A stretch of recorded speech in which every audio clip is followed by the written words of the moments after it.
Students, part 2 में जहाँ तक हम लोग पार्ट 1 में पढ़े थे, मौर्य का एक सन माइकल समुद्र में डूब चुका है। मौर्य उसको लेकर के काफी डिस्टर्ब है और चाहती है कि उसका छोटा लड़का समुद्र में ना जाए, लेकिन वह गैल्वे फेयर में जाने को तैयार है और इसलिए वह चाहती है कि वहाँ का फादर जो है, पुरोहित जो है, वह भी मना करे कि वह समुद्र के किनारे समुद्र में ना जाए। लेकिन इसी बीच में वह चला आता है घर पर और रोप की मांग कर रहा है, वही रोप जिसको कोनेमारा से लाया गया था। अब हम लोग आगे स्टार्ट कर रहे हैं। नोरा गिविंग ही में रोप, उसको रोप देते हुए नोरा पूछ रही है, इज दैट इट बाटले? बाटले क्या यही है? Moira, you do right to leave that rope, तुम रोप को यहीं रहने दो। मोरिया तो टेबल पे बैठी थी, स्टूल पे बैठी थी, बोल रही है कि बाटले तुम उस रस्सी को यहीं पर रहने दो। बाटले हैंगिंग बाय द बोर्ड्स, और बोर्ड से जो पटरा से लटक रहा है, बाटले उस रस्सी को छोड़ दो। लेकिन बाटले उसकी बात को नहीं सुनता है और टेक्स द रोप, रस्सी को ले लेता है। फिर भी मौर्य बोल रही है, it will be wanting in this place, ये रोप जो लिए हो तुम को इस जगह पर जरूरत। लेकिन वो तो सुन नहीं रहा है, तो फिर बोल रही है, आई एम टेलिंग यू, हाँ हाँ मैं तुम्ही से बात कर रही हूँ, सुनो। If Michael is washed up, अगर मान लो कि माइकल का शरीर भसते हुए बहते हुए चला है, टुमारो मॉर्निंग, मान लो कल सुबह में, और द नेक्स्ट मॉर्निंग, या हो सकता है उसके बाद वाली सुबह में, और any morning in the week, और इस सप्ताह की किसी मॉर्निंग में, for it's a deep grave, उसके गहरे कब्र के लिए, we will make him by the grace of God, God की दया से जो बड़ा कब्र हम लोग बनाएंगे, गहरा कब्र, उसके लिए तो रस्सी जरूरत पड़ेगी, तो तुम उसको छोड़ दो। मतलब मौर्य तर्क दे रही है, ये चाह रही है कि वह समुद्र में जाने की तैयारी कर रहे हैं और एक माँ है देख रही है, तो उसको रोकने का तरीका क्या है, तो सोच रही है कि शायद रस्सी नहीं देंगे तो रुक जाएगा। तो इसलिए मौर्य बोल रही है कि तुम उस रस्सी को यहीं पर छोड़ दो। Bartley beginning to work with the rope, उस रस्सी को लेकर के काम शुरू कर देता है। क्या काम कर रहे हैं? I have no halter the way I can ride down on the mare, mare मतलब घोड़ी, घोड़ी पर हॉल्टर जो लगाम बनाने के लिए, लगाम पकड़ने के लिए होता है, मुझे मेरे पास कोई रस्सी नहीं है और उसी हॉल्टर को बना रहा है, उसी लगाम को बना रहा है उस रस्सी से। And I must go now quickly, बोल रहा है कि मुझे अभी तुरंत जाना होगा। This is the one boat, यह एकमात्र बोट है, गोइंग फॉर 2 वीक्स और बियॉन्ड इट, जो 2 सप्ताह के लिए या हो सकता है उससे ज्यादा भी लगे के लिए जा रहा है। And the fair will be a good fair, और ये जो मेला है वहां पर कोनेमारा में जो जानवर का फेयर लगेगा वो अच्छा फेयर है फॉर हॉर्सेस, खास करके घोड़ों के लिए अच्छा है। आई हर्ड देम, मैंने गांव वाले से सुना है, अरान के लोगों से, अरान जो जगह है वहां के लोगों से सुना है, सेइंग बिलो, ये सब बात कर रहे हैं। तो मौर्य जब रोकने की कोशिश करती है तो बाटले बोल रहा है कि मेरे पास तो कोई हॉल्टर नहीं है, कोई लगाम नहीं है जिससे मैं घोड़े की सवारी कर सकूं, और एकमात्र बोट आज जा रहा है और यह 2 सप्ताह या उसके आगे के लिए जाएगा, तो मुझे तो जाना ही होगा, और यह मेला जानवरों के लिए अच्छा मेला है। मौर्य क्या बोल रही है, सुना जाए। इट्स हार्ड थिंग, यह काफी कठिन है। They will be saying below if the, बोलिए कि वे लोग कह रहे थे, मतलब गांव के लोग कह रहे थे, if the body is washed up, मान लो माइकल का बॉडी बहता हुआ चला है, there's no man in it, घर में तो कोई आदमी नहीं रहेगा, घर में कोई लड़का नहीं रहेगा, to make the coffin, coffin बनाने के लिए, कॉफिन वही जो क्रिश्चियन धर्म में बॉडी को जिसमें ले जाया जाता है। And after giving a big price, और मुझे तब एक बड़ा रुपया देना पड़ेगा, for the finest white board you would find it in Connemara, मैं ये जो बोर्ड, मतलब मौर्य का हिम्मत देखना होगा कि अपने बेटों के लिए व्हाइट बोर्ड खरीद करके रखी है। वो जानती है कि अरान के लोगों का जीविका का कोई उपाय नहीं है, उन्हें समुद्र में जाना ही होगा, और इसीलिए वह व्हाइट बोर्ड खरीद कर रखी है। फिर भी अपने छोटे बेटे को रोकने के लिए कोशिश कर रही है, बोल रही है कि घर में कोई आदमी नहीं रहेगा मुझे कॉफिन बनाने के लिए, और बाहर के लोगों से कॉफिन बनाऊंगा तो बिग प्राइस देना पड़ेगा, अच्छा खासा दाम देना पड़ेगा, तो तुम आज मत जाओ। She looks round at the boat, और उस बोट पर, उस पटरी लकड़ी के व्हाइट बोर्ड को देखती है। बाटले how it be washed up, पूछ रहा है माँ से कि कैसे वह बहते हुए चला आएगा। And we after looking each day for 9 days, हम लोग 9वां दिन हो गया, हर एक दिन देख, और जो स्ट्रॉन्ग विंड, हवा जो मजबूत हवा है, blowing a wild back from the west to south. अभी तक तो अगर उसका बॉडी यहाँ डूबा है तो यहाँ आने के लिए हवा को ऐसे चलना होगा, लेकिन अब हवा ऐसे चल रहा है तो वो आएगा कैसे? ये बाटले का क्वेश्चन है कि 9वां दिन हो गया है, अब हवा भी अपना रूप बदल ली है, तो वह आएगा कैसे? तो मौर्य बोल रही है, if it was not found itself, अगर मान लो नहीं पाया गया, that the wind is rising the sea, wind हवा जो है समुद्र के लहर को उठा रही है, there was a star up against the moon, और बोल रही है कि एक तारा मून के अगेंस्ट में खिला हुआ है, and it rising in the night, और ये रात में उगा। If it was A 100 horses, मतलब एक इशारा कर रही है कि समुद्र के किनारे जो लोग रहते हैं बहुत सारी निशानियां देखते हैं कि समुद्र कब खराब रहेगा कब अच्छा रहेगा, तो आसमान में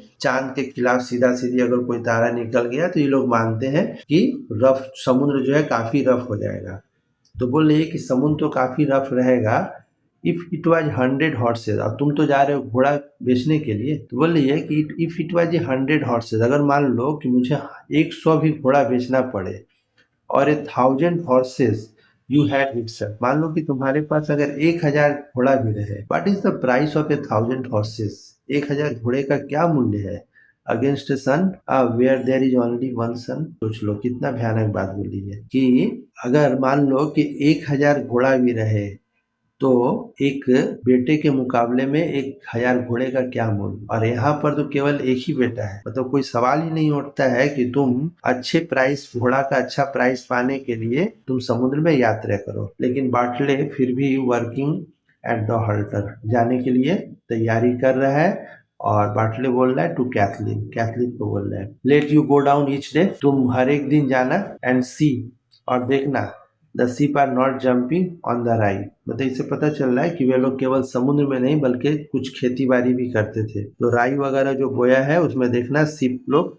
भेड़ लोग जंप वगैरह नहीं करें। And if the Jabber comes you, और अगर मान लो जैबर आए, तो जैबर यहाँ पर होगा कि जो जानवरों की खरीद बिक्री करता है, you can sell the pig, तो तुम क्या करना, पिग को, सुअर को बेच देना, विद द ब्लैक पीट, वही जिसका पैर काला वाला सुअर है, काला पैर वाला सुअर है, उसको बेच देना। If there is a good price going, अगर वो अच्छा पैसा दे। मैं तो जाते समय अपनी बड़ी सिस्टर को या बड़ी बहन को बेच देता है कि तुम रोज जाना, देखना कि सीप वगैरह, भेड़ वगैरह राई कम करके राई वगैरह नष्ट नहीं करे, और जॉबर जो है पशुओं का जो बिजनेस करता है, अगर आए ब्लैक फीट वाले सुअर का अच्छा कीमत दे तो तुम उसको दे देना। मौर्य, फिर मौर्य बोलिए, how would the like of her gate A good price for a pig, फिर बोल रही है कि वो उसे कैसे पता चलेगा कि उसको अच्छा मूल्य मिलना, मतलब ये सब काम तो उसका नहीं है, तो उसको पता नहीं चलेगा कि सुअर का मूल्य जो दे रहा है ये अच्छा प्राइस है कि नहीं। बाटले उसकी माँ की बात को नजरअंदाज करता है, लेकिन कैथलीन से बोल रहा है, if the west wind holds with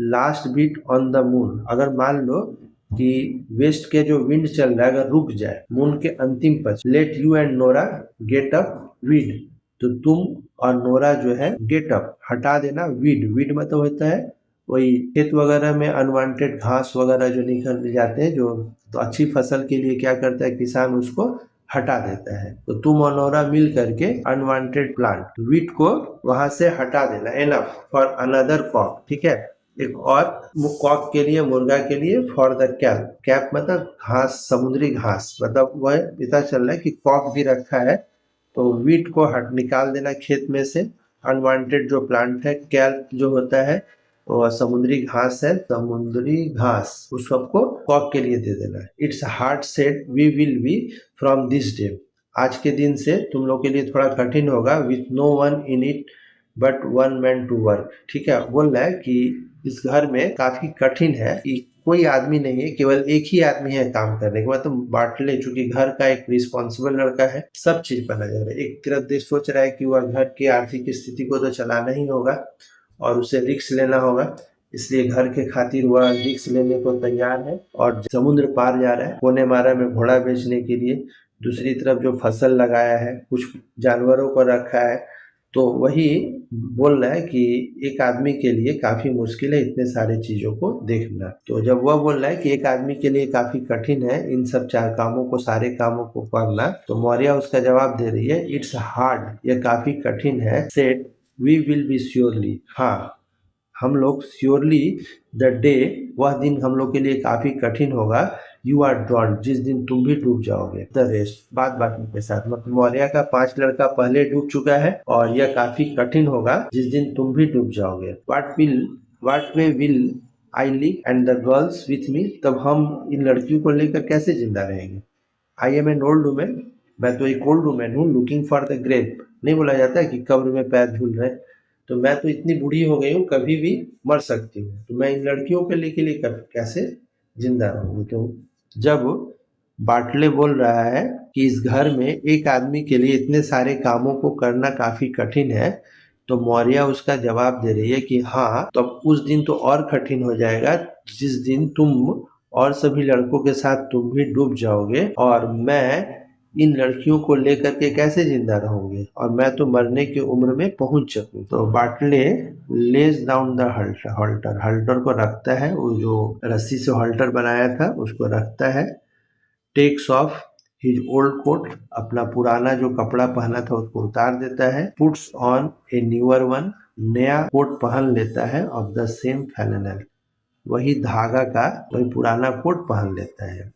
बाटले नोरा को बोल रहा है, is she coming to the pier, फिर एक जगह का नाम मेंशन किया, क्या सी किसके लिए आया, बोट के लिए आया, क्या बोट पायर के पास आ चुकी है, मतलब उसके घर से समुद्र दिख रहा है। तो नोरा बोल रही है लुकिंग आउट, बाहर देख कर बोल रही है, she is passing the green head, वही ग्रीन हेड जो बोले थे कुछ ऊंचाई वाला जगह होगा जिस पर शैवाल काई लगा होगा, तो बोल रही है कि वह जहाज जो है ग्रीन हेड से पार कर रहे हैं। And letting fall her sails, और अपने सेल को, मतलब जो लोहा का भारी होता है जो पानी के भीतर चला जाता है, पकड़ लेता है मिट्टी को, उसको गिरा रहा है। बाटले गेटिंग हिज पर्स, अपने पर्स को लेता है और टोबैको को लेता है, ख्याल करना जाते समय पर्स और टोबैको लेता है। बोल रहा है कि I will have half an hour to go down, मुझे आधा घंटा है जाने में। And you will see me coming again in 2 days, हो सकता है कि मैं 2 दिनों में चला आऊं, और इन 3 days 3 दिनों में, may be in 4 days if the wind is bad. उसे एक अंदाज है, मतलब समुद्र में जब लोग जाते हैं तो आने का कोई ठीक नहीं रहता, क्योंकि ये समुद्र के लहरों पर डिपेंड करता है। तो बाटले यह कह कर जा रहा है कि मैं 2 दिन 3 दिन या हो सकता है 4 दिन में भी चला आऊं अगर विंड बैड रहेगा। मौर्य तो देख ले रही है बेचारी, इतना कोशिश की है लेकिन यह बंदा रुकने को तैयार नहीं है। तो turning round to the fire, बेचारी अब बाटले की तरफ नहीं देख रही है, उल्टा दिशा में मुड़ गई आग की तरफ। And putting her shawl over her head, अपने शॉल को सिर पर रख ली। Is not it hard and cruel man, क्या यह निर्दयी आदमी नहीं है। Would not hear a word from an old woman, अपनी ओल्ड वुमेन से एक शब्द भी नहीं सुनता है। She is holding him from the sea, वह उसको रोक रही है कि समुद्र में मत जाओ। लेकिन कितना निर्दयी आदमी है कि वह रुकने को तैयार नहीं है। तो कैथलीन, तो अब कैथलीन देख रही है कि माँ बेटे के झगड़ा हो रहा है, तो अब बीच में बोल रही है, बीच बचाव कर रही है। It's the life of a young man, बोल रही है मम्मी यह यंग आदमी का जीवन है। To be going on the sea, उसे समुद्र में जाना ही होगा। हुड लिसन, कौन बात सुनेगा। टू एन ओल्ड वुमेन, एक बुढ़िया का बात कौन सुनेगा। With one thing C saying it over, जिसको बार बार बकबक किए जा रही है, मतलब घर में तुम सारा दिन यही बकबक किए जा रही हो, तो तुम्हारी बात को कौन सुनेगा। पार्टले टेकिंग द हल्टर, वह हल्टर लगाम को लेता है और बोल रहा है I must go now quickly, मैं अब जल्दी जा रहा हूँ। आई विल राइड डाउन, मैं सवारी करूंगा। द रेड मेयर, लाल जो घोड़ी है उसकी मैं सवारी करूंगा। एंड द ग्रे जो कलर की जो पोनी है, जो मतलब बच्चा है, विल रन बिहाइंड मी, वह मेरे पीछे पीछे दौड़ेगी, मतलब इन दोनों को ले जाकर वहां बेचेगा गैल्वे फेयर में। The blessing of God on you, और गॉड का आशीर्वाद जाते समय दे करके जाता है। He goes out, वह बाहर निकलता है। Maurya crying out as he in the door, जब वह दरवाजा पर है तो मौर्या रो पड़ती है या चिल्ला पड़ती है और करती है, क्या कह रही है, ही इज गॉन नाउ, चला गया, ये भी चला गया। गॉड स्पेयर अस, गॉड हम लोग को माफ कर देना। We will not see him again, अब हम इसको दोबारा नहीं देख पाएंगे। ही हैज गॉन नाउ, ये भी चला गया। When the black night is falling, जब काली रात आएगी।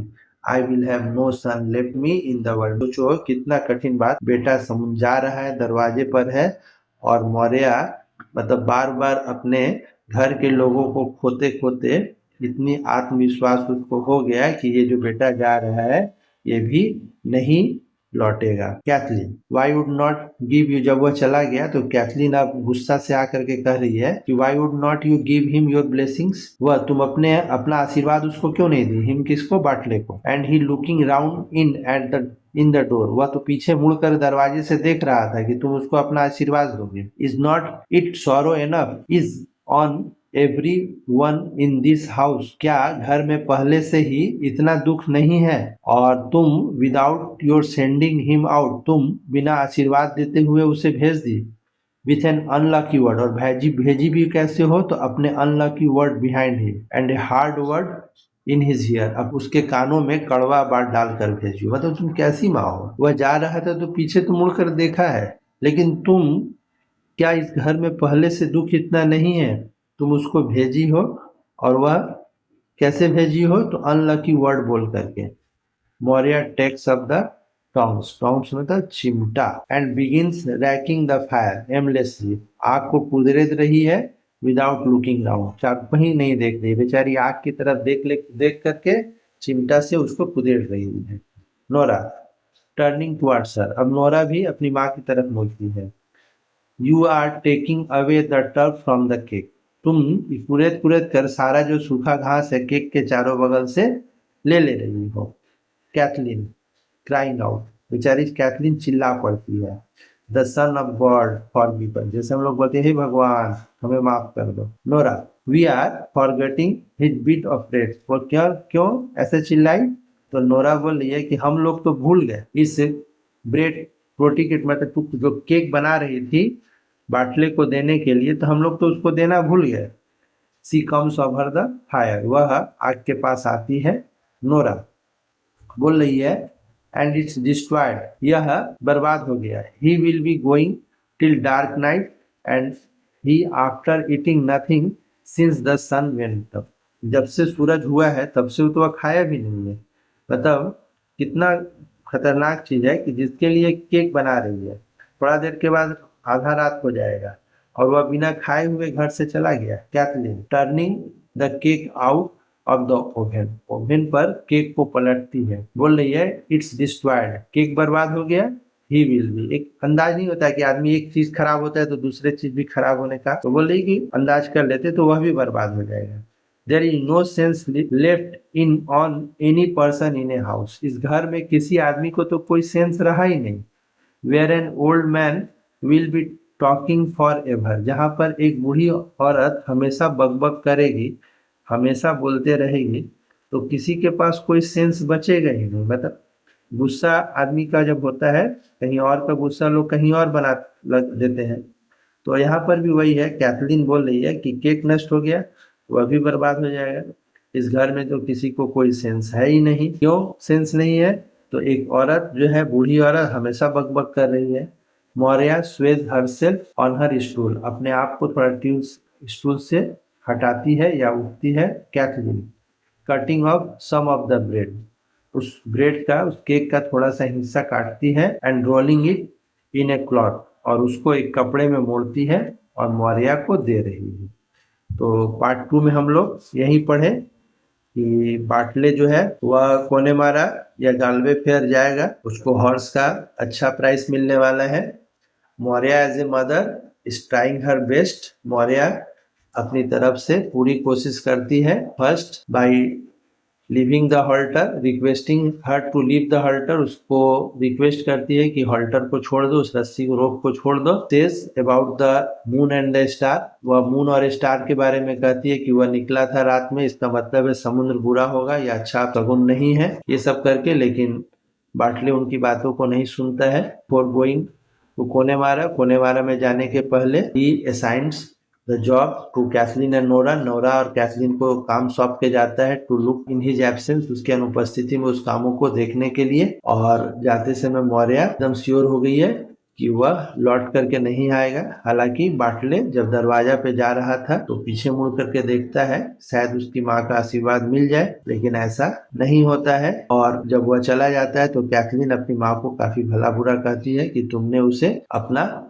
विशेष दिए हुए भेज दिया, ये तुम्हारे तरफ से काफी क्रूएल है। और इसी बीच जो केक बना रही थी लोग, वह केक भी जल जाता है, जिससे वे लोग अच्छा शगुन नहीं देख रही है। लोग दोनों बेटी मिलकर के माँ से ही उलझ रही है लोग कि तुम सारा दिन बकबक करती हो, जिसके कारण ये हुआ है। अब केक का जो जला हुआ हिस्सा उसको हटा करके बाद बाकी केक को कपड़े में मोड़ा गया है। Let you go down now to the spring well. ये कौन बोल रहा है? कैथलीन बोल रही है। आप स्प्रिंग वेल पे जाइए। स्प्रिंग वेल एक पॉपुलर लैंडमार्क है इस वन एक्ट प्ले में। लैंडमार्क एक चिन्ह या निशानी जहां पर मौर्य को स्पिरिचुअल शांति मिलती है, और मौर्य यहीं पर जाती है एंड गिव हिम दिस, उसको हिम मतलब बाटले को दे दीजिएगा, एंड ही पासिंग, वहीं से वह गुजरेगा। यू विल सी हिम, आपकी मुलाकात उनसे हो जाएगी।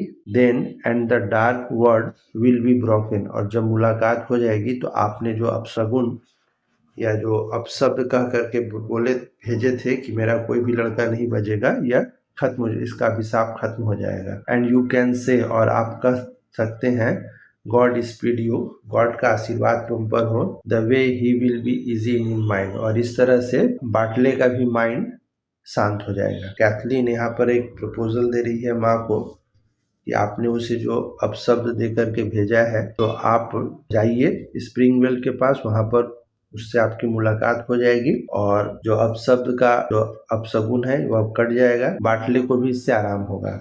मौर्य टेकिंग द ब्रेड को लेती है। Will I be in it as soon as himself, क्या मैं उसके समान वहां पर उतना जल्दी पहुंच जाऊंगी? तो कैथलीन उसका जवाब दे रही है, if you go now quickly, अगर आप तुरंत जाती हैं तो उसके पास पहुंच जाइएगा। मौर्य स्टैंडिंग अप, खड़ी हो रही है, अनस्टिडली, ठीक है, कांपते हुए लड़खड़ाते हुए खड़ी हो रही है। It's hard set I am to walk, ये मेरे लिए काफी कठिन है चलना, चूंकि एजेड हो गया है और उसके लिए चलना काफी कठिन है। कैथलीन लुकिंग एट हर एंग्ससली, अपनी माँ के तरफ थोड़ा चिंतित होकर के देखती है, भले ही गुस्सा है लेकिन माँ माँ होती है, इसलिए माँ के तरफ थोड़ा चिंतित होकर के देख रही है। बोलिए give her the stick, Nora उसको छड़ी दे दो, और may be shall slip on the big stones, बड़े पत्थरों पर हो सकता है, मतलब जिस रास्ते से वह स्प्रिंग वेल के पास जाएगी बड़े बड़े पत्थर पड़ेंगे, तो स्टिक के सहारे वह आसानी से चली जाएगी। नोरा व्हाट स्टिक, कौन से स्टिक की बात कर रही हो तुम? कैथलीन बोल रही है, the stick Michael brought from Connemara, तो याद रखना माइकल जो बेटा मर चुका है वही कोनेमारा से उस स्टिक को अपनी माँ के लिए लाया था। Maurya taking the stick, Nora gives, Nora जो स्टिक देती है तो मौर्य उसको लेती है। बोल रही है, इन द बिग वर्ल्ड, इस विशाल दुनिया में, the old people do be leaving things, old people, बूढ़े लोग चीजों को छोड़ जाते हैं, आफ्टर देम, उनके बाद, for their sons and children, generally यही होता है कि माँ बाप ही बच्चों के लिए अपनी सामानों को छोड़ जाते, बट इन दिस प्लेस, मतलब मौर्य के घर में, it is the young man, ये यंग लोग है, to be do be leaving things, चीजों को छोड़ दे रहे हैं, बिहाइंड फॉर देम, उनके लिए, दैट डू बी ओल्ड, जो बूढ़े हैं। तो यहाँ पर मौर्य बहुत वाइटल सेंटेंस कर रही है कि जनरली होता है कि माँ बाप बच्चों के लिए अपने सामानों को छोड़ जाते, लेकिन मौर्य के घर में चीज उल्टा हो रहा है कि यंग लोग ओल्ड के लिए सामान छोड़ देते। She goes out slowly, Maurya जो है धीरे धीरे चली जा रही है,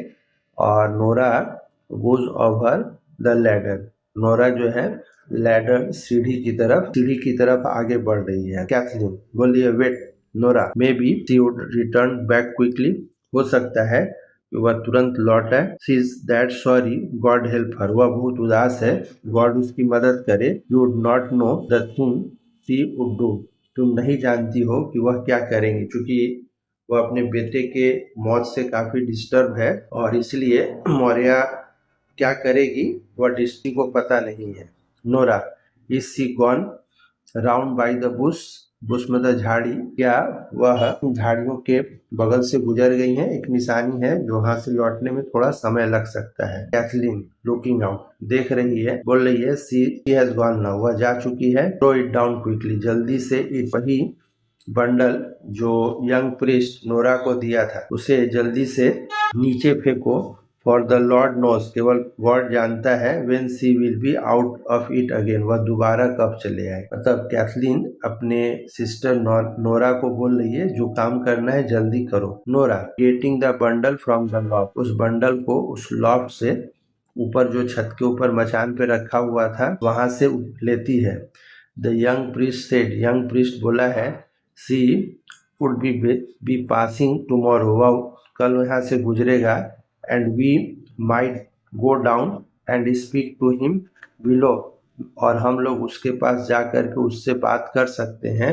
इफ इट्स माइकल, यदि वह माइकल क्या हुआ, दे आर श्योरली, तो अगर वे श्योर हैं कि ये माइकल का होगा तो हम उसे दे सकते हैं। मतलब नोरा को जब माइकल वह बंडल दिया था तो बोला था इसको पहचान लो, नेक्स्ट डे जब वह उसके घर के सामने से गुजरेगा अगर माइकल का होगा तो दे देना। Kathleen taking the bundle, bundle को लेती है। डिड ही से व्हाट दे वेयर फाउंड, क्या वह कहा गया है, दे मतलब जब बंडल है वह किस तरह से पाया गया है।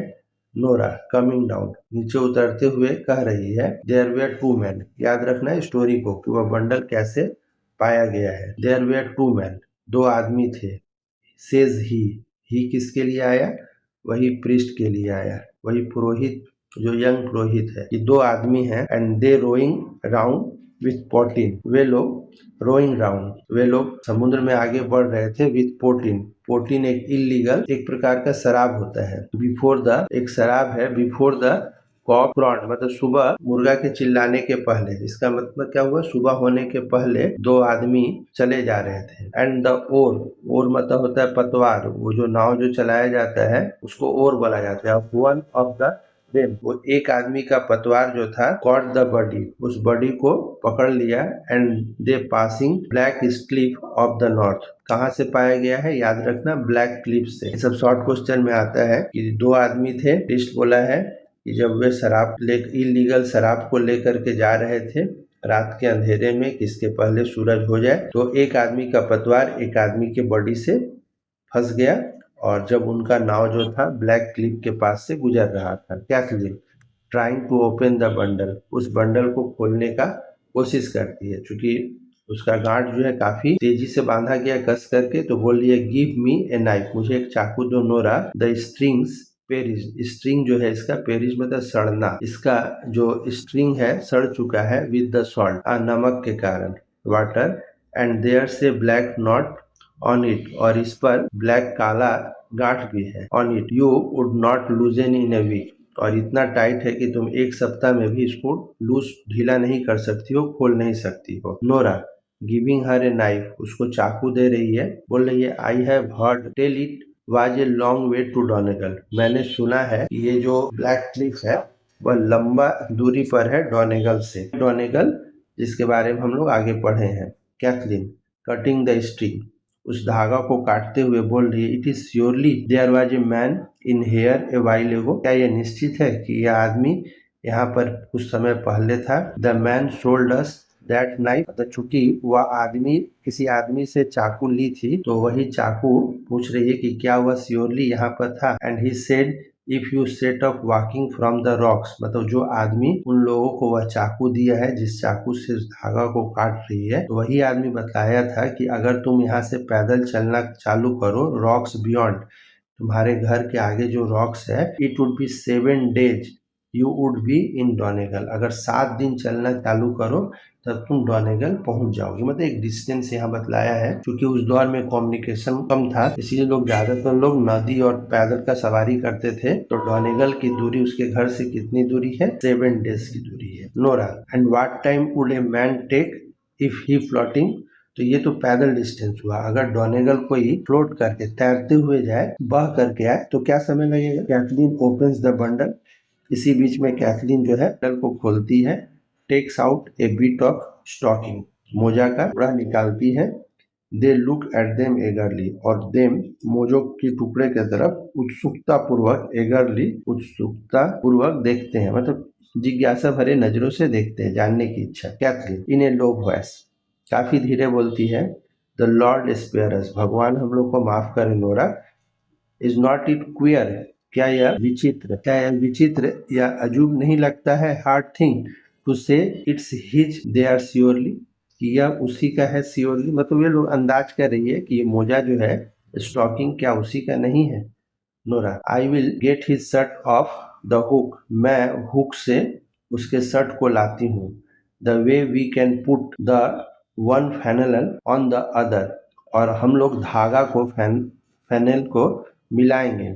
सी looks through the clothes hanging in the corner, वह देखती है जो कॉर्नर में वह जो शर्ट था हैंगिंग लटक रहा था। It is not with them Kathleen and where will it be, Kathleen वह तो शर्ट जो वहाँ लटक रहा था नहीं है तो कहाँ गया? कैथलीन बोल रही है आई एम थिंकिंग, मैं सोच रही हूँ, बाटले पुट इट, हो सकता है बाटले इसको पहन लिया हो, on him in the morning, सुबह में पहन लिया हो, और हिज ओन शर्ट, अपने शर्ट समझ करके, वाज हेवी, क्योंकि उसका जो अपना शर्ट था भारी था, with the salt in it, पे नमक लग चुका था, मतलब ये लोग चूंकि समुद्र के पानी में उतरते हैं तो उस पर पानी लग गया था, भारी हो गया था, तो हो सकता है कि बाटले जो कोना में शर्ट लटक रहा था अपने शर्ट को उतार करके इस शर्ट को पहन लिया हो। Pointing to the corner, there is a bit of sleeve was on the same stuff, लेकिन इसका जो स्लीव है वह देखो सेम एक ही धागा का बना हुआ है।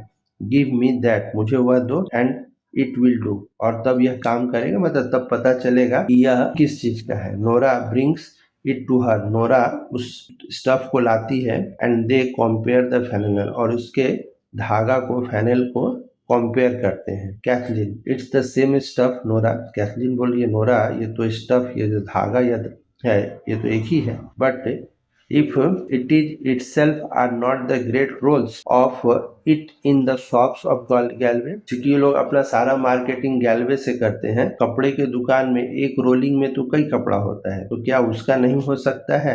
And is not it many another man may have a shirt of it as well as Michael himself, ये भी तो हो सकता है कि उस रोल के कपड़े से दूसरे लोग भी कपड़ा खरीदे होंगे, माइकल भी कपड़ा खरीदा होगा। मतलब ये लोग दोनों सिस्टर लोग एजम्पशन कर रही है, जो डूबा हुआ व्यक्ति का कपड़ा था उसके धागा से घर में जो कपड़ा है उससे मिला रही है, धागा जब मिल जा रहा है तो ये लोग एजम्पशन कर रही है कि माइकल का होगा। फिर काउंटर उसको कर रही है कि अगर ये माइकल का ही है तो एक तो कपड़ा जिस गैलवे के दुकान से खरीदा हुआ होगा तो बड़े बड़े थान में रोल में होगा, तो हो सकता है कि उस माइकल का थान का कपड़ा उसके दूसरे लोग भी खरीदे होंगे। Nora who has taken up the stocking, Nora जो थी अब मोजा को उठाती है, एंड काउंटेड द स्टिचेज, और उसके स्टिच को काउंट करती है। पहले लोग वह हाथ से जब कपड़ा बनाते थे तो एक पहले गांठ बांधते थे, तो इसके स्टिच को काउंट करती थी हिसाब से कि इतना बड़ा साइज के लिए इतना स्टिच डालना होगा, और चिल्ला के कहती है, बोल रही है इट्स माइकल, कैथलीन, कैथलीन ये तो माइकल का है, इट्स माइकल, चिल्ला रही है।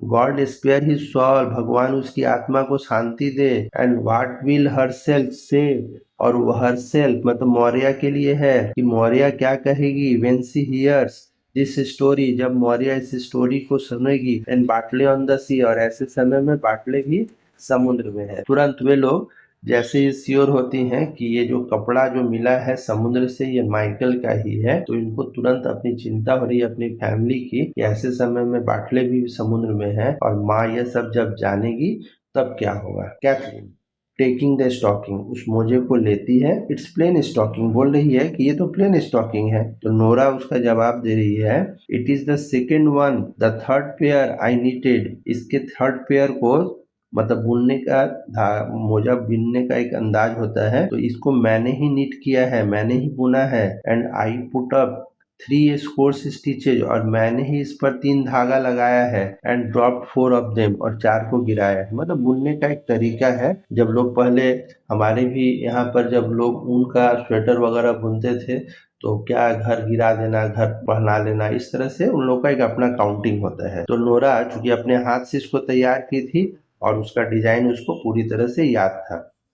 कैथलीन काउंट्स द स्टिचेज, वह भी बेचारी स्टिच को काउंट कर रही है। बोल रहे is that number is not in it, crying out, वह गिनती है और चिल्ला पड़ती है, ah Nora, it's not it a bitter thing to think, यह कठिन चीज नहीं है यह सोच करके ऑफ हिम, उसके बारे में, फ्लोटिंग दैट वे, कि उसका शरीर बह रहा था उस तरफ, टू द फार नॉर्थ, काफी नॉर्थ में, नो वन कीन हिम, कोई भी कीन नहीं था, इच्छुक नहीं था, the black hags that do be flying on the sea, black hags काला जो हैक्स चील या बाज होता है वह ऐसे जगह पर फ्लाइंग करता है, उड़ते रहता है। नोरा स्विंगिंग हरसेल्फ राउंड, अपने आप को पीछे मोड़ रही है, and throwing out her arms on the clothes, रो रही है, कपड़े पर अपने हाथों को डाल करके काफी रोना शुरू कर दी।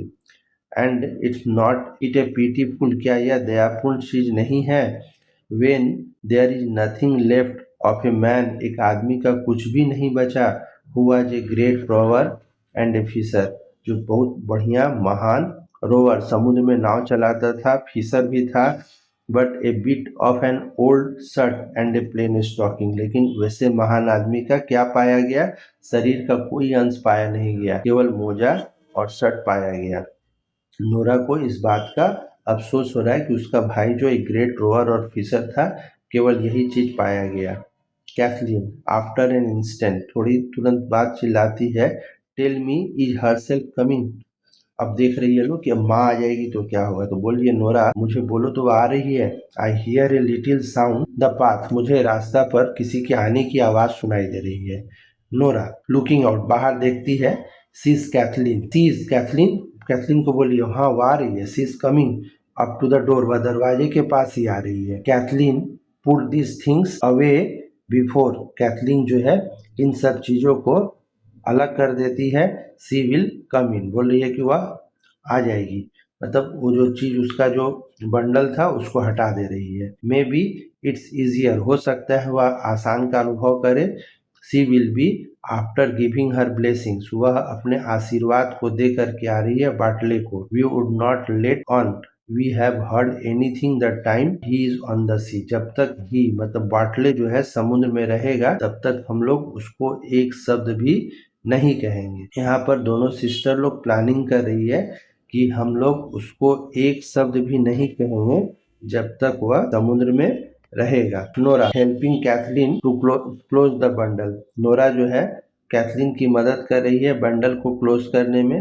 We will put them here in the corner, और बोल रही है कि इसको हम लोग इस कोना में रखें। They put them into a hole in the chimney corner, chimney के कॉर्नर में एक छिद्र था, उसमें उस बंडल को रखती हैं। Kathleen goes back to the spinning wheel, और नॉर्मल दिखलाने के लिए कैथलीन चली जाती है स्पिनिंग व्हील को चलाने के लिए। तो कितना कठिन काम है कि एक सिस्टर जिसका भाई के डेथ का सिक्योरिटी अभी तुरंत मिल रहा है और घर की स्थिति को नॉर्मल बनाने की ये लोग कोशिश कर रही है। Nora will see it was crying, I was, देखो तो क्या मैं, मुझे लग रहा है कि मैं रो रही हूँ। Kathleen keep your back to the door, तुम अपना पीठ को दरवाजे की तरफ रखो। The way the light will not be on you, इस तरह से लाइट जो है तुम पर नहीं पड़ेगा। Nora sits down at the chimney corner, Nora भी चिमनी कॉर्नर के पास बैठ जाती है। With her back to the door, और उसका पीठ जो है दरवाजे की तरफ है। Maurya comes in very slowly, Maurya जो है बहुत धीरे धीरे आती है। Without looking at the girls, और दोनों लड़कियों को नहीं देखती है। And goes over to her stool, और अपना वही स्टूल पर जाती है। At the other side of the fire, जो आग के दूसरी तरफ रखा हुआ था। The cloth with the bread is still in her hand, जिस कपड़े में लपेट कर रोटी को ले गई थी अभी भी उसके हाथ में है। The girls look at each other, लड़कियां एक दूसरे को देखती हैं। Nora points to the bundle, और नोरा दिखलाती है उस बंडल ऑफ ब्रेड की तरफ। ठीक है, तो आज हम लोग यहीं तक पढ़ रहे हैं। तो एक सिनॉप्सिस क्या हुआ, ये सिनॉप्सिस ये है कि जब मौर्या चली जाती है ब्रेड को लेकर के कपड़े में लपेट करके, तो दोनों सिस्टर उसको ओपन करती है और काफी अपने आप से ही काउंटर करके इस बात की श्योरिटी हो जाती है कि जो बंडल है माइकल का है। उन्हें काफी अफसोस होता है कि एक पर्सन जो ग्रेट रोवर और फिशर था की डेथ इस तरह से होती है कि उसके शरीर का कोई भी टुकड़ा नहीं पाया जाता है। और लास्ट में मौर्या जब आती है तो मौर्या के हाथ में अभी भी ब्रेड है और ये लोग समझ नहीं पा रही है कि ये सब कैसे हुआ। Thank you.